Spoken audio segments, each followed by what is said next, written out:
ওম শান্তি 11 এপ্ৰিল 2021 প্ৰাতঃ মুৰলী অব্যক্ত বাপদাদা ৰিভাইজ তাৰিখ 10 ডিচেম্বৰ 1987 আজিৰ শীৰ্ষক বাক্য শৰীৰ মন ধন আৰু সম্বন্ধৰ শ্ৰেষ্ঠ চুক্তি। আজি সৰ্বসম্পদৰ সাগৰ ৰত্নাকৰ পিতাই নিজৰ সন্তানসকলক দেখি মিচিকিয়াই আছে যে সৰ্বসম্পদৰ ৰত্নাকৰ পিতাৰ সদাগৰ সন্তানসকল অৰ্থাৎ চুক্তি কৰোতাসকল কোন হয় আৰু কাৰ সৈতে চুক্তি কৰিছে। পৰমাত্মা চুক্তি কৰোতা আৰু পৰমাত্মাৰ সৈতে চুক্তি কৰোতাসকলৰ চেহেৰা কিমান সোজা আৰু চুক্তি কিমান ডাঙৰ কৰিছে।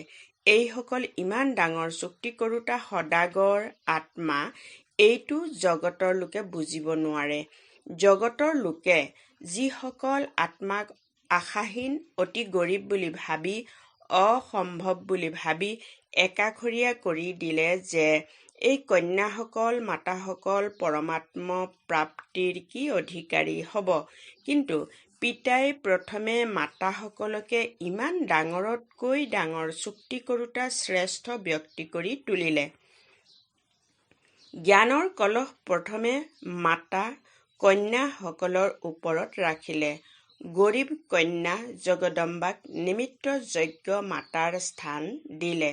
মাতাসকলৰ ওচৰত তথাপিও কিবা নহয় কিবা লুকুৱাই থোৱা সম্পত্তি থাকে, কিন্তু কন্যাসকল মাতাসকলতকৈও গৰীব। গতিকে পিতাই গৰীবতকৈও গৰীবসকলক প্ৰথমে সদাগৰ কৰি তুলিলে আৰু চুক্তি কিমান ডাঙৰ কৰিলে যে গৰীব কুমাৰীৰ পৰা জগদম্বা তথা ধনৰ দেৱী লক্ষ্মী কৰি তুলিলে।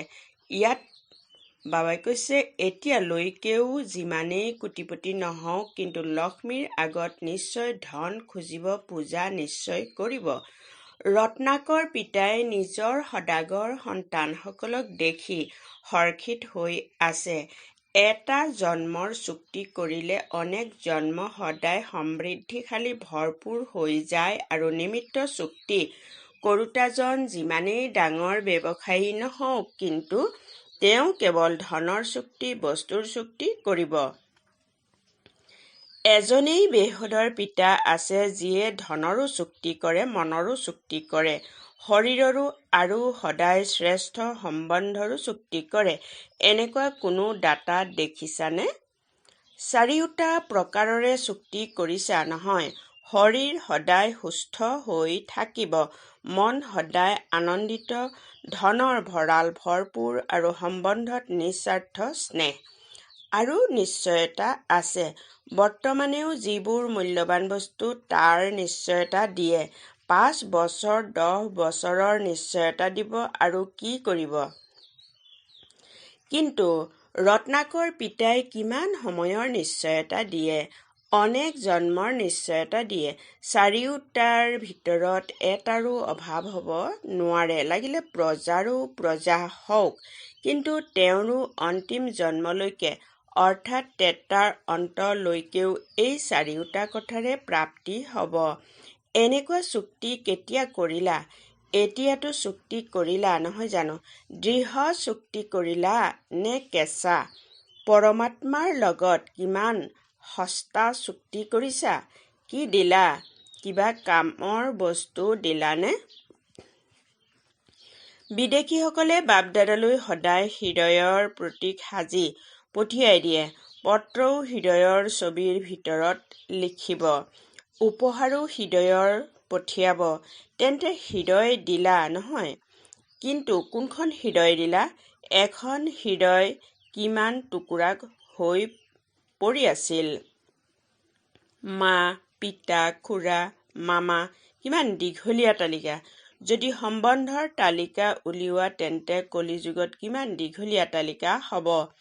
এটা হৈছে সম্বন্ধত হৃদয় দিলা, দ্বিতীয়তে বস্তুবোৰতো হৃদয় দি দিলা।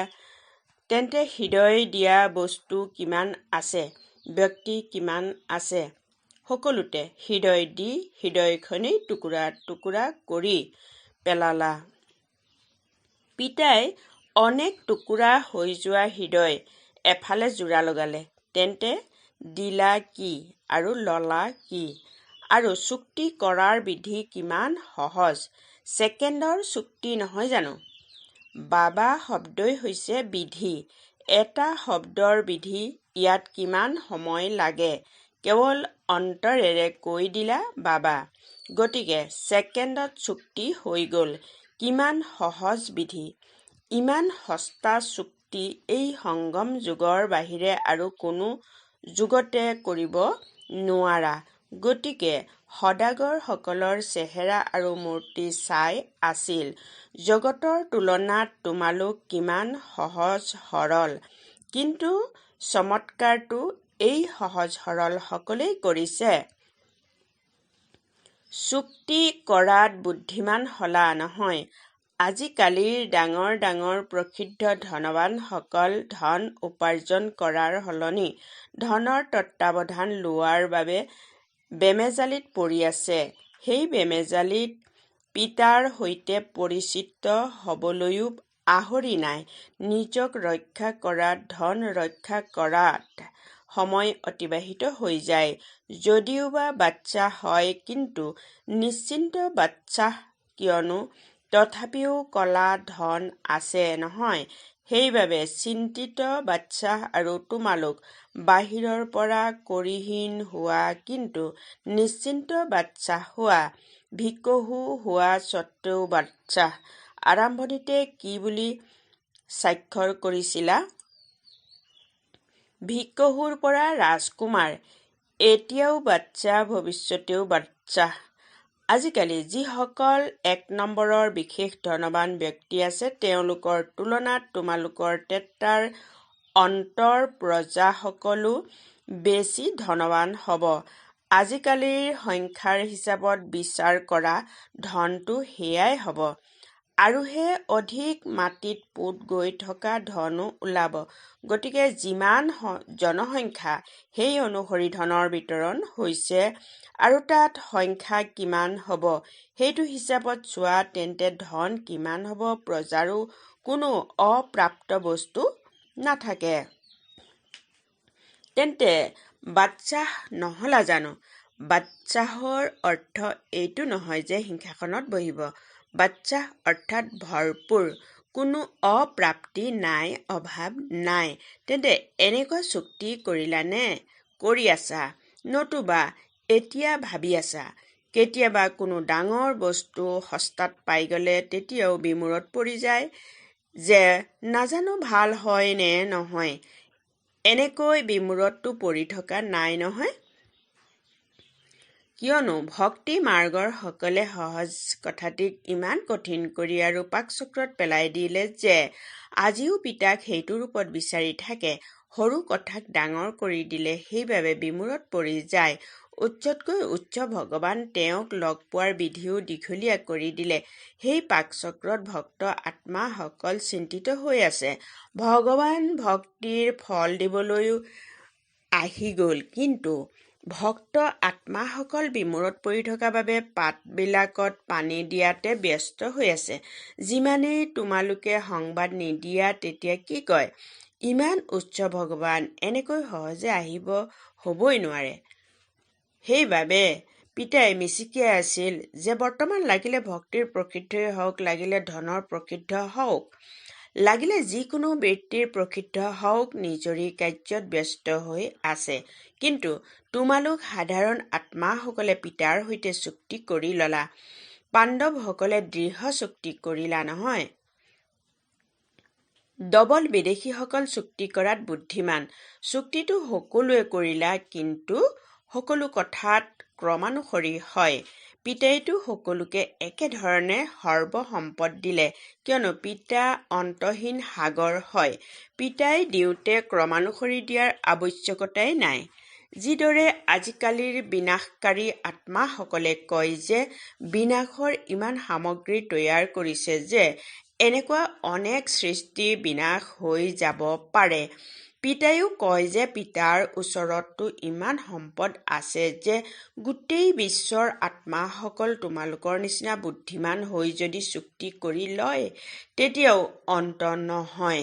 যিমান তোমালোক ব্ৰাহ্মণৰ সংখ্যা তাতকৈ আৰু পদম গুণো যদি আহি যায় তেতিয়াও ল'ব পাৰে। ইমান প্ৰচুৰ সম্পদ আছে, কিন্তু লওঁতাসকলৰ মাজত ক্ৰম অনুসৰি হৈ যায়। খোলা অন্তৰেৰে চুক্তি কৰোঁতা সাহসী কিছু সংখ্যকহে ওলায়। সেয়েহে 2 প্ৰকাৰৰ মালাৰ পূজা হয়, ক'ত অষ্টৰত্ন আৰু ক'ত 16,000 শেষৰজন। কিমান পাৰ্থক্য হৈ গ'ল! চুক্তি কৰাৰ ক্ষেত্ৰতো একে নিচিনাই। অন্তিম নম্বৰৰজনেও কয় বাবা আৰু প্ৰথম নম্বৰৰজনেও কয় বাবা।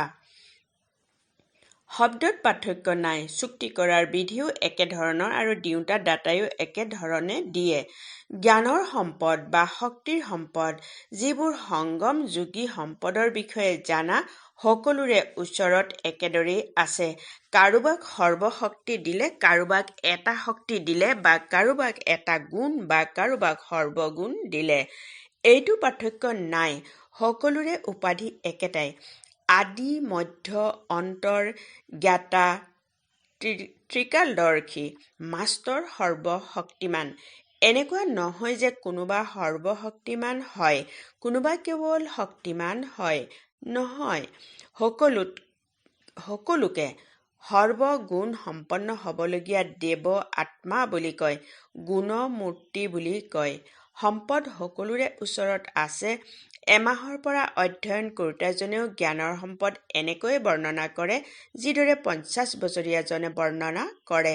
যদি এটি গুণৰ ওপৰত, শক্তিৰ ওপৰত ভাষণ দিবলৈ কোৱা হয়, তেন্তে বহুত ভালকৈ ভাষণ দিব পাৰে। বুদ্ধিত আছে সেইবাবেতো দিব পাৰে, নহয় জানো? তেন্তে সম্পদ সকলোৰে ওচৰত আছে। বাকী পাৰ্থক্য কি হৈ গ'ল? 1 নম্বৰৰ সদাগৰে সম্পদক নিজৰ প্ৰতি মনন কৰি কাৰ্যত লগায়। সেই অনুভৱৰ কৰ্তৃত্বৰে অনুভৱী হৈ আনক বিলায়। কাৰ্যত লগোৱা অৰ্থাৎ সম্পদ বৃদ্ধি কৰা। এবিধ হ'ল কেৱল বৰ্ণনা কৰোঁতা, দ্বিতীয়বিধ হ'ল মনন কৰোঁতা। মনন কৰোঁতাই যাকেই দিয়ে তেওঁ স্বয়ং অনুভৱী হোৱাৰ কাৰণে আনকো অনুভৱী কৰি তুলিব পাৰে। বৰ্ণনা কৰোঁতাই আনকো বৰ্ণনা কৰোঁতা কৰি তোলে। মহিমা কৰি থাকিব, কিন্তু অনুভৱী নহ'ব। স্বয়ং মহান নহ'ব, কিন্তু মহিমা কৰোঁতা হ'ব। গতিকে 1 নম্বৰ অৰ্থাৎ মনন শক্তিৰে সম্পদৰ অনুভৱী হৈ অনুভৱী কৰি তোলোতা অৰ্থাৎ আনকো ধনৱান কৰি তোলোতা। সেইবাবে তেওঁলোকৰ সম্পদ সদায় বাঢ়ি যায় আৰু সময় অনুসৰি নিজৰ প্ৰতি আৰু আনৰ প্ৰতি কাৰ্যত লগোৱাৰ বাবে সদায় সফলতা স্বৰূপ হৈ থাকে। কেৱল বৰ্ণনা কৰোঁতাসকলে আনকো ধনৱান কৰি তুলিব নোৱাৰিব আৰু নিজৰ প্ৰতিও সময় অনুসৰি যি শক্তি, যি গুণ, যি জ্ঞানৰ কথা প্ৰয়োগ কৰিব লাগে সেয়া সময়ত কৰিব নোৱাৰিব। সেয়েহে খাজনাৰ ভৰপূৰ স্বৰূপৰ সুখ আৰু দাতা হৈ দিয়াৰ অনুভৱ কৰিব নোৱাৰে। ধন থকা স্বত্বেও ধনেৰে সুখ আহৰণ কৰিব নোৱাৰে। শক্তি থকা স্বত্বেও সময়ত শক্তিৰ দ্বাৰা সফলতা প্ৰাপ্ত কৰিব নোৱাৰে। গুণ থকা স্বত্বেও সময়ত সেই গুণ কামত প্ৰয়োগ কৰিব নোৱাৰে, কেৱল বৰ্ণনা কৰিব পাৰে। ধন সকলোৰে আছে, কিন্তু ধনৰ সুখ সময়ত আহৰণ কৰিলে অনুভৱ হয়। যিদৰে বৰ্তমান সময়তো কোনো বিনাশী ধনৱানৰ ওচৰতো ধন বেংকত থাকিব, আলমাৰীত থাকিব, বাটুলিৰ তলত থাকিব, নিজেও কাৰ্যত প্ৰয়োগ নকৰিব, আনকো প্ৰয়োগ কৰিবলৈ নিদিব, নিজেও লাভ নল'ব, আনকো লাভ ল'বলৈ নিদিব। গতিকে ধন থকা স্বত্বেও সুখটো আহৰণ নকৰিলে নহয় জানো? তুলিৰ তলতে থাকি যাব, নিজে গুচি যাব। গতিকে এয়া বৰ্ণনা কৰা অৰ্থাৎ কামত প্ৰয়োগ নকৰা সদায় গৰীব অৱস্থাত দেখা যাব। এই ধনো যদি নিজৰ প্ৰতি আৰু আনৰ প্ৰতি সময়ত কামত প্ৰয়োগ নকৰে, কেৱল বুদ্ধিত ৰাখে, তেন্তে নিজেও অবিনাশী ধনৰ নিচাত আনন্দত নাথাকে, আনকো থাকিবলৈ দিব নোৱাৰে। সদায়ে কি কৰোঁ, কেনেকৈ কৰোঁ এইটো বিধিৰে চলি থাকিব। সেয়েহে দুধাৰী মালা হৈ যায়। তেওঁলোক মনন কৰোঁতা, তেওঁলোক কেৱল বৰ্ণনা কৰোঁতা, কেনেকুৱা সদাগৰ হোৱা, 1 নম্বৰৰ নে 2 নম্বৰৰ? এই সম্পদৰ চৰ্ত হৈছে যিমান আনক দিবা, যিমান কাৰ্যত প্ৰয়োগ কৰিবা, সিমানে বাঢ়িব। বৃদ্ধি কৰাৰ বিধি হৈছে এইটো। এই ক্ষেত্ৰত বিধি পালন নকৰাৰ বাবে নিজৰো বৃদ্ধি নহয় আৰু আনৰ সেৱা কৰাটো বৃদ্ধি নহয়। সংখ্যাৰ বৃদ্ধিৰ কথা কোৱা নাই, সম্পন্ন কৰি তোলাত বৃদ্ধি। বহুত বিদ্যাৰ্থী গণনাত সংখ্যাতটো আহে, কিন্তু এতিয়াও কৈ থাকে, বুজি নাপাওঁ, যোগ কি হয়, পিতাক স্মৰণ কেনেকৈ কৰোঁ। এতিয়া শক্তি নাই। বিদ্যাৰ্থীৰ শৰীৰতটো আছে, খতিয়ানৰ বহীত নাম আছে, কিন্তু ধনৱানটো নহ'ল, খুজিয়েই থাকিব। কেতিয়াবা কোনোবা শিক্ষকৰ ওচৰলৈ যাব, সহায় কৰা, কেতিয়াবা পিতাৰ সৈতে বাৰ্তালাপ কৰিব, সহায় কৰা, তেন্তে ভৰপূৰটো নহ'ল নহয় জানো? যিয়ে নিজৰ প্ৰতি মনন শক্তিৰে ধন বৃদ্ধি কৰে, তেওঁ আনকো ধনৰ ক্ষেত্ৰত আগবঢ়াই নিব পাৰে। মনন শক্তি অৰ্থাৎ ধন বৃদ্ধি কৰা। গতিকে ধনৱানৰ আনন্দ, ধনৱানৰ সুখ অনুভৱ কৰা। বুজিলা? মনন শক্তিৰ মহত্ব বহুত। আগতেও অলপ ইংগিত দিয়া হৈছে। মনন শক্তিৰ দ্বাৰা মহত্ব আগলৈ শুনাম।